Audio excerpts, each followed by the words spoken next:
In this tutorial, I'm going to show you the different ways of getting music into your iTunes library. The first way is from a CD. Now, many MacBooks do not have a CD player built in, so you would need to get an external CD player that plugged in through USB or through Thunderbolt. But if you do have one built into your Mac, you can do it right from the CD drive in your MacBook. When you have a new CD that you put in, you can get to it directly from this menu. It automatically tries to detect the name of the CD and the tracks. This is a famous Funkadelic album called Maggot Brain, so it detected all that for me. Each track to import is checkmarked, and all I need to do is click on Import CD.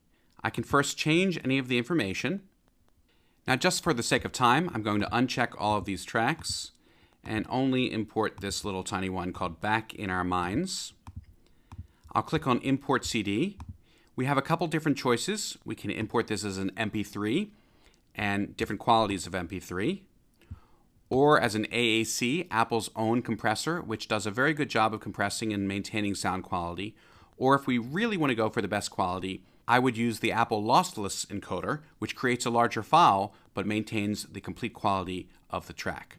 Let's stick with MP3 right now, and I'll go ahead and import this.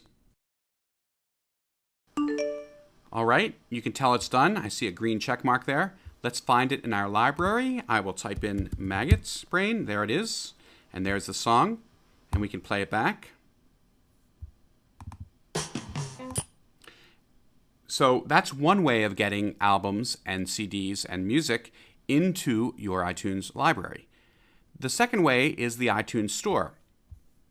Clicking over here gets me to the iTunes Store, and the iTunes Store is filled with music, movies, TV shows, and so forth. You can also download apps for your iDevices, download books, podcasts, and so forth.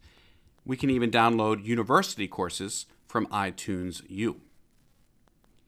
Some of these are for free. For example, most of the courses here are for free.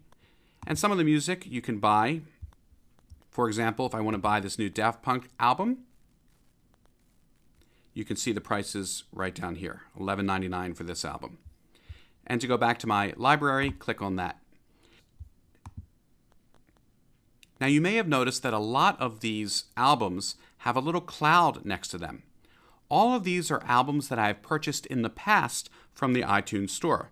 Whenever I want, I can download the tracks or the albums back to my MacBook. For example, if I want to download The Frauds, I just click on that little arrow, and now you can see there's no more cloud because The Frauds is actually on my computer. So that's a great feature of the iTunes Store. Once you've downloaded something, you can always download it again. I can also add a file to my library. Under the File menu, I can choose Add to Library. And if I have a music file that someone has sent me that I've downloaded from the web with something other than the iTunes Store, or any other MP3, AAC, MP4, any other type of video file, I can grab it right from my computer and import it in. Let me go ahead and search for that file. There it is. And you'll see it's not a very clear name. I can easily update the title just by clicking one time and typing.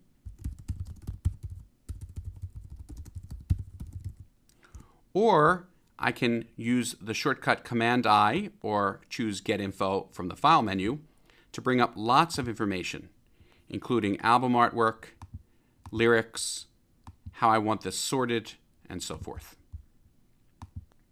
So we can rip music from CDs. Basically take the music off CDs and put them in our iTunes library. We can purchase things from the Apple Store, and we can download them again just by clicking the cloud icon here.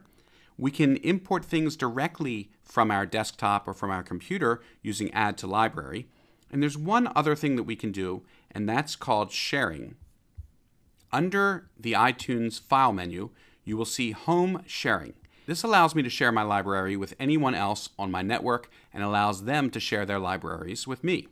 Everyone has to be logged into the same account, so I'm going to use this account. And once I've turned on home sharing, you'll notice under this menu, I have all of the other computers with iTunes libraries. And I can pull them up.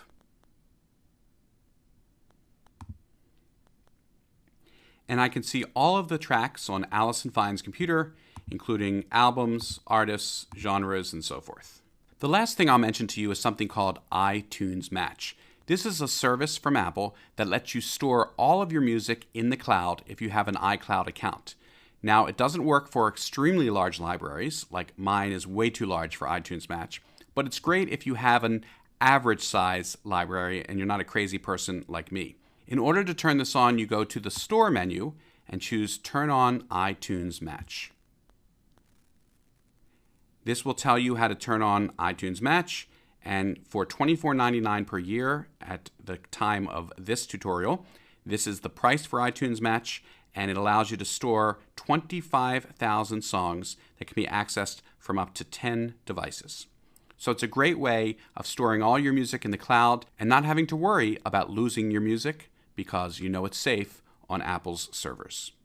One last point, all of the things that I've shown you for music will work for bringing video into your computer, whether it's TV shows, movies, or other videos that you buy from the Apple Store, download from the web, or import from your computer.